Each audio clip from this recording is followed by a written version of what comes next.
Allons zigouiller le roi des humains. Ouais. Attendez, zigouiller? Il nous zigouille bien, alors pourquoi on les zigouillerait pas? Je crois pas qu'on ait vraiment besoin de zigouiller.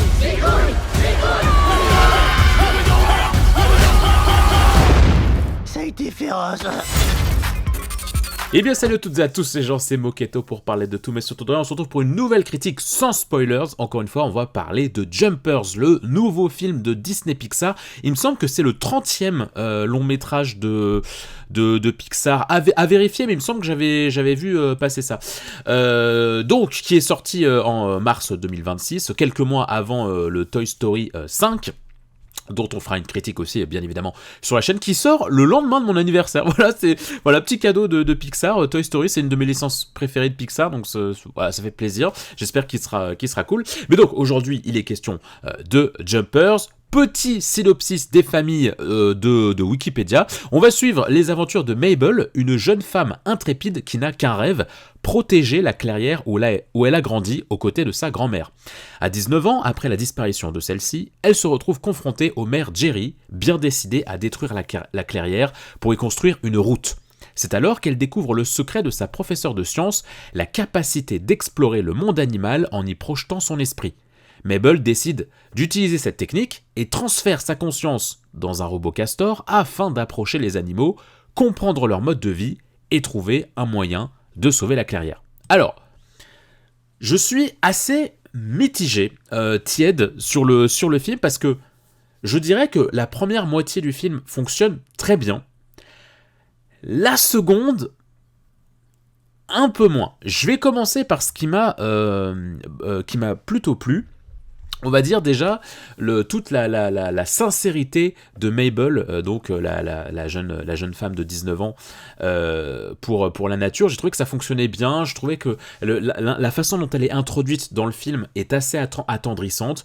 J'ai trouvé ça dommage un petit peu, mais il y a le côté un peu tire l'alarme par rapport à sa grand-mère où je me suis dit bon, c'est un peu le truc facile de Pixar, hein, qu'ils font souvent de faire disparaître le proche du héros ou de l'héroïne assez tôt dans le film.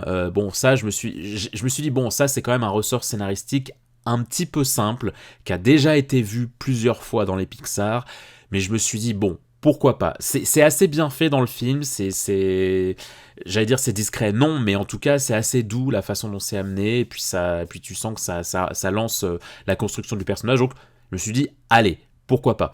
La modélisation des animaux est assez chouette, hein. Après c'est Pixar, c'est quand même un gros studio, mais ça c'est quand même assez intéressant de le souligner. Le pelage des animaux, tout ça c'est assez bien fait. Et puis il y a une idée de mise en scène que j'ai trouvée excellente et que je crois pas avoir déjà vu dans un autre film ou film d'animation.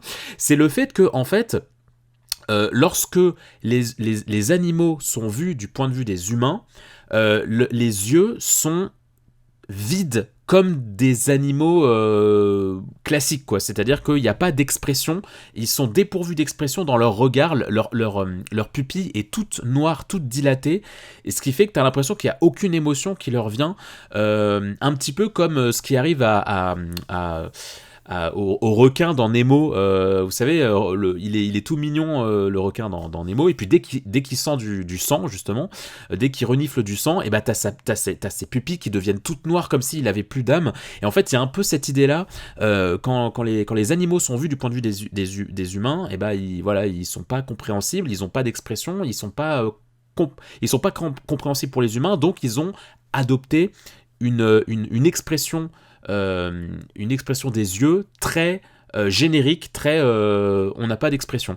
Et par contre, quand on est du point de vue des animaux et que les animaux parlent entre eux, et bah là ils ont des expressions vivantes, très humaines, etc. Et j'ai trouvé ça très intéressant dans la mise en scène parce que du coup le film joue plusieurs fois sur ça, sur le côté de la caméra va bouger, hop, on va passer du point de vue des humains, et puis bam, du coup l'animal que jusque-là on comprenait et qui jusque-là était très expressif au niveau de son regard, et bah hop, il devient un animal classique qu'on comprend pas, et j'ai trouvé ça chouette. J'ai trouvé ça très chouette dans l'idée de mise en scène. J'ai pas, encore une fois, j'ai pas souvenir d'avoir déjà vu ça quelque part, cette dissociation entre l'animal, on peut le comprendre et on peut ne pas le comprendre. Voilà, je tenais à souligner que c'était une très bonne idée de mise en scène. Il y a il y a un rythme et des gags qui me rappellent beaucoup les animés japonais. Je sais pas s'ils s'en sont inspirés, mais il y a plusieurs utilisations de blagues, que ce soit dans la mise en scène ou dans le fait de répéter une vanne. Dans les mises en scène, il y a un dynamisme qui fonctionne bien, parce que ça m'a rappelé les animés que je kiffe, etc., les mangas, le côté très gag de situation où on va exagérer l'expression des personnages, je suis pas content, ou des choses comme ça, le côté un petit peu le mode berserk de certains personnages. Enfin voilà, il y a plusieurs idées de mise en scène qui m'ont rappelé les vannes d'animé dans le côté très rythmé, très cuté, très surcuté, très running gagesque. Ça m'a bien plu. Même si à des moments ça rendait un peu les choses un peu indigestes dans le rythme un peu trop soutenu de certaines vannes, mais bon, à la limite c'est pas non plus très très grave. Ce qui m'a bien plu aussi, c'est la façon dont est placée certaines fois la caméra, notamment la caméra embarquée. À un moment donné, quand Mabel est transformée en castor pour la première fois, pour appuyer le côté complètement dément, elle est complètement folle de ce qui se passe, de ce qui lui arrive, parce que voilà, elle est fan d'animaux, donc le fait de pouvoir comprendre tous les animaux, elle est très survoltée. Et bah du coup, t'as une sorte d'effet caméra embarquée en fait, où en fait t'as comme si la caméra était placée juste devant sa truffe, et en fait t'as tout le décor qui bouge autour, sauf elle, où elle est très immobile. Et c'était utilisé dans un autre film, mais je me souviens plus le nom, et je sais plus comment s'appelle cet effet, mais je l'ai trouvé très réussi. Et voilà, il y a plusieurs vannes comme ça, et puis il y a aussi des vannes de situations, de gags entre les animaux. Qui fonctionne bien, où voilà, à un moment Mabel commence à entendre les oiseaux, et du coup les oiseaux ils ont tous des voix graves. Ouais, salut Michel, salut, ouais, salut Rosé, ça va, ouais Rosé, ça va, oh mon dieu, je vous comprends. Ouais, ta femme elle devient quoi, Rosé? Ouais, ça va, et toi, Roger? Ouais, et tout, tu connais pas la dernière et tout. Enfin voilà, il y a des petites vannes comme ça qui fonctionnent bien. Et puis j'aime bien la façon dont on lit un petit peu. Alors, j'aime bien et j'aime moins bien en même temps, j'y reviendrai plus tard, mais voilà, il y a quelques vannes aussi sur le côté smartphone, où en fait les animaux, pour communiquer, pour parler aux êtres humains, ils vont utiliser des emojis, beaucoup, ils vont utiliser certains smartphones. Voilà, j'ai trouvé la vanne qui fonctionnait bien à des moments, et puis à la fin ça donne une petite image qui est assez belle, j'en dirai pas plus, mais voilà, globalement, ce que j'ai bien aimé, le chara-design aussi de Mabel, je le trouvais très très cool, très très réussi, personnellement. Voilà, typiquement, je trouve que la première partie du film, elle fonctionne bien dans ce que ça veut raconter, dans les personnages sont assez attachants. Voilà, il y a pas mal de choses qui fonctionnent bien. Par contre, dans la seconde moitié, j'ai eu plus de mal dans la direction que prend l'intrigue. Déjà, un truc qui m'a foncièrement gêné, et là, typiquement, c'est pas vraiment la faute du film, mais voilà, je tenais à le dire en toute transparence, ça a été très compliqué de ne pas faire de parallèle avec le robot sauvage. Voilà, le robot sauvage est sorti il y a pas si longtemps quand même, donc je sais pas à quel point le film a pu faire un petit peu de l'espionnage industriel chez DreamWorks, en mode ouais, on va regarder un petit peu ce qu'ils font et puis on va s'en inspirer pour notre prochain Pixar. Je sais pas à quel point ça a pu être le cas, mais ça a été dur de pas faire le parallèle, parce que dans les deux cas il est question d'un être robotique qui s'incruste dans la vie animale et qui du coup va essayer d'y prendre sa place, avec certains animaux qui vont avoir des rôles plus ou moins importants, le côté voilà, connexion entre la nature et le monde un petit peu humain, le côté mettre un peu une barrière entre les deux, et puis le côté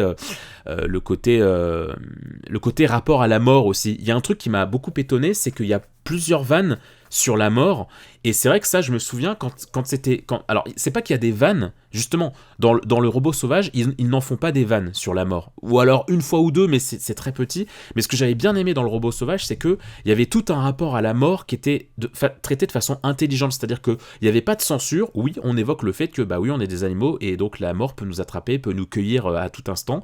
Et j'aimais bien la façon dont c'était traité, parce que justement, je trouve que ça manque dans les films d'animation, le côté...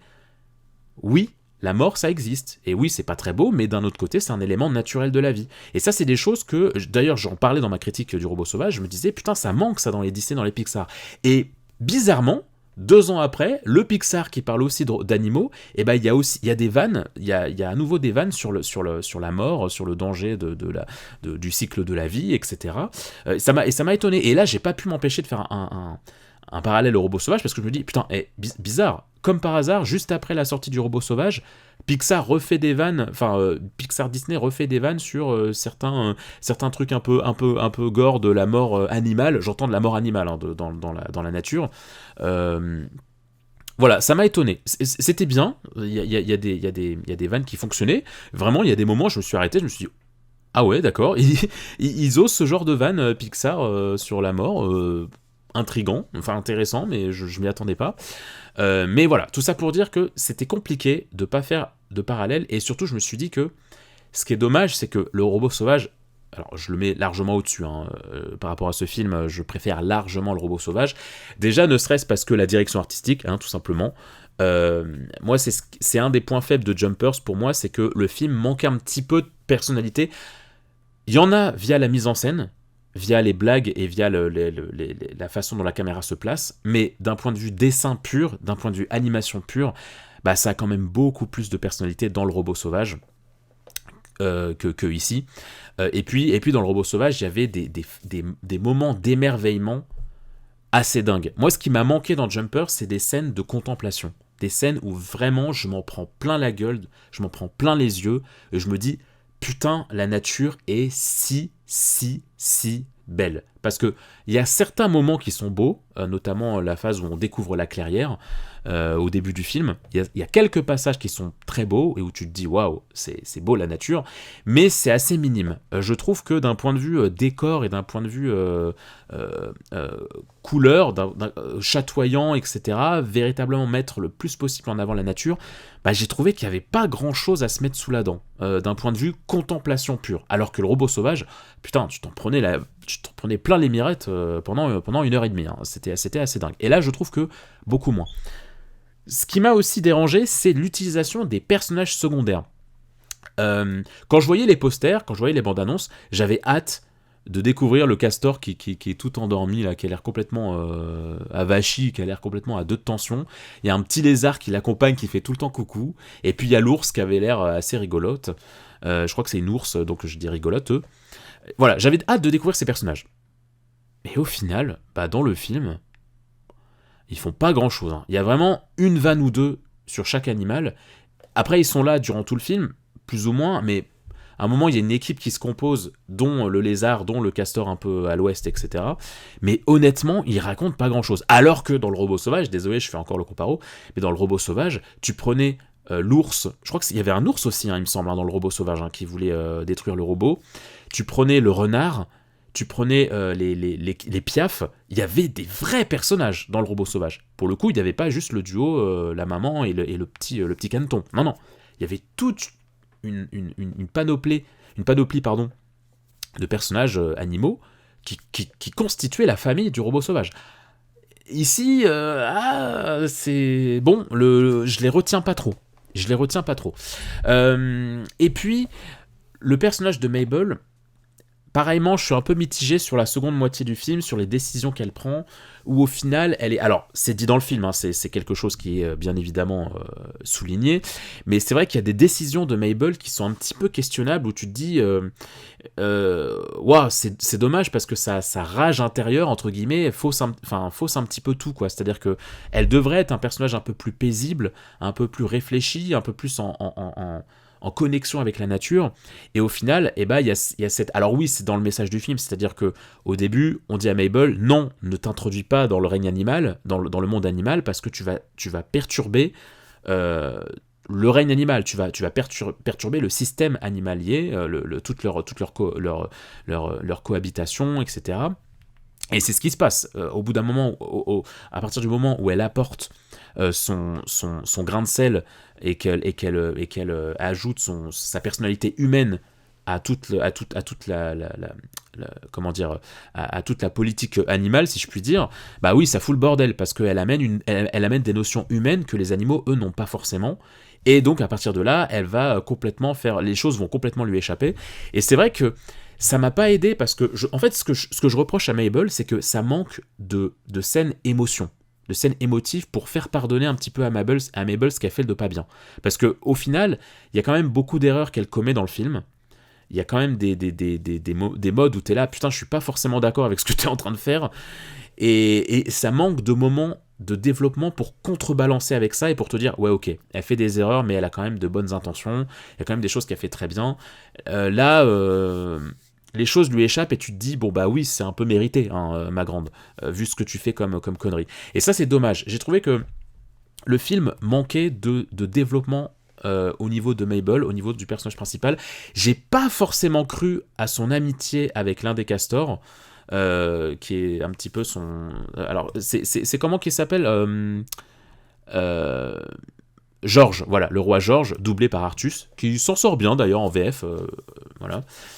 Ouais, j'ai moyen cru à leur relation, j'ai trouvé que ça manquait justement de moments sincères, de moments de développement entre eux, et ce qui fait que bah, quand vient le dénouement du film, bon, j'ai pas eu forcément l'émotion, j'ai pas forcément eu l'alarme ou des choses comme ça, parce que je trouvais que les personnages n'étaient pas suffisamment travaillés. Je trouvais qu'il y avait beaucoup trop de travail sur les gags et sur le côté un petit peu rythme très soutenu, plutôt que sur le développement des personnages. En tout cas, j'ai trouvé. Et puis aussi, je suis mitigé sur la résolution du film, où en fait tu te dis tout ça pour ça.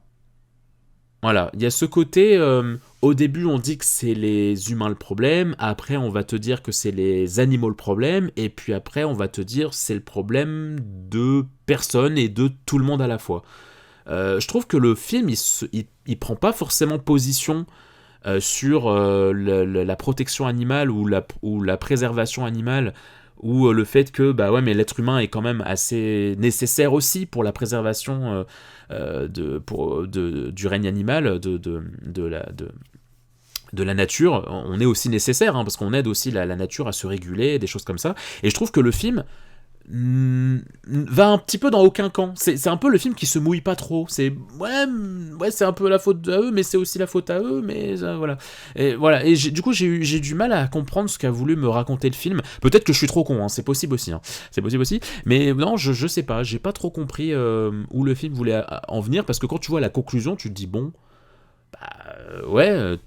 Tout ça pour ça, donc ouais, j'étais un petit peu mi-figue, mi-raisin sur ce que ça voulait raconter. Alors que le robot sauvage, tu termines et oui, ok, tu comprends vraiment, il y a une vraie prise de position sur ce que ça veut raconter. Alors que là, Jumpers, je sais pas trop ce que ça a voulu me raconter. Donc voilà, donc c'est loin d'être un film à jeter à la poubelle, hein. J'ai trouvé que c'était assez attachant sur de nombreux points, comme je vous ai expliqué. Il y avait des idées de mise en scène que j'ai trouvé très intéressantes. Il y a une scène notamment avec un requin, pareil, même si, ouais, en fait, typiquement, la scène avec le requin, c'est un petit peu ce que je pense du film. C'est-à-dire que, d'un côté, c'était drôle et c'était inventif dans la façon dont se déroule la scène, et d'un autre côté, j'ai eu du mal à y croire à fond, parce qu'il y a quand même des revirements de situation où je me dis, bon, il faut quand même vraiment débrancher le cerveau pour accepter certaines décisions de personnages, certains développements de personnages et certaines situations. Alors oui, je sais, il faut pas que tout soit turbo-réaliste, hein, on est dans un Pixar, je suis bien d'accord. Mais tu vois, par exemple, quand je dis n'importe quoi, mais par exemple, quand il y a le goéland qui vient sauver Nemo chez le dentiste, il y a ce truc un petit peu surréaliste où t'as les humains qui regardent la scène en mode mais attends, mais qu'est-ce qui se passe? Mais les animaux, ils sont devenus fous. Tu vois, il y avait ce côté... Oui, c'est complètement surréaliste ce qui se passe, et les personnages en ont conscience. Mais là, c'est tellement abracadabesque, c'est tellement surréaliste, que le film ne prend pas forcément le temps de s'arrêter là-dessus. C'est en fait le film te dit non, faut que t'acceptes tout ce qui est en train de se passer. Voilà, j'ai trouvé que le côté acceptation était mieux géré dans Nemo par exemple, où il est aussi question de animaux et êtres humains, que là dans Jumpers. Où là dans Jumpers, faut que tu débranches ta logique à plusieurs moments. Voilà.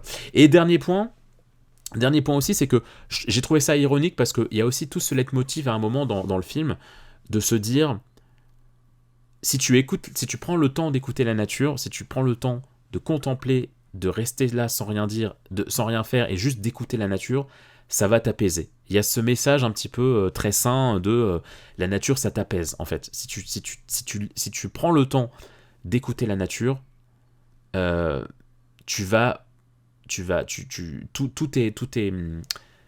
tous tes mots MAUX, toute ta colère va finir par s'estomper.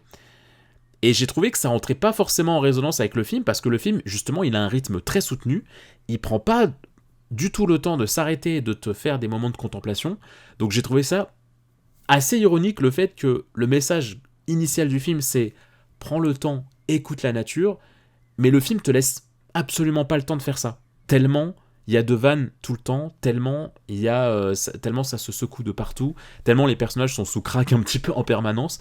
Donc ouais, j'ai trouvé ça cocasse, tu vois. Mais bon, voilà, c'est tout ce que j'avais à dire sur Jumpers.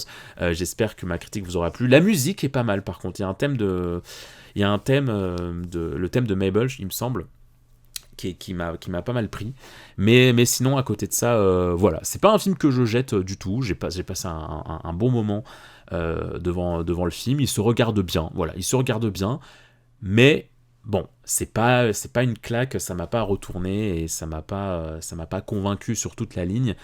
C'est pas le Pixar auquel je vais avoir envie forcément de revenir très vite, et que je vais avoir envie de me spam chez moi, etc. Voilà, je vais pas me ruer pour le revoir absolument. Voilà, c'est tout ce que j'avais envie de souligner pour ce film. N'hésitez pas à me mettre un petit pouce en l'air et à aller visiter les différents contenus de la chaîne, à mettre un petit commentaire bien sûr. Voilà, il y a plein de contenus pop culture qui vous attend sur la Moquette TV. Prenez soin de vous les gens, à très vite pour de prochains contenus sur la chaîne, et puis prenez soin de vos proches et de vous-même. Bye bye les gens.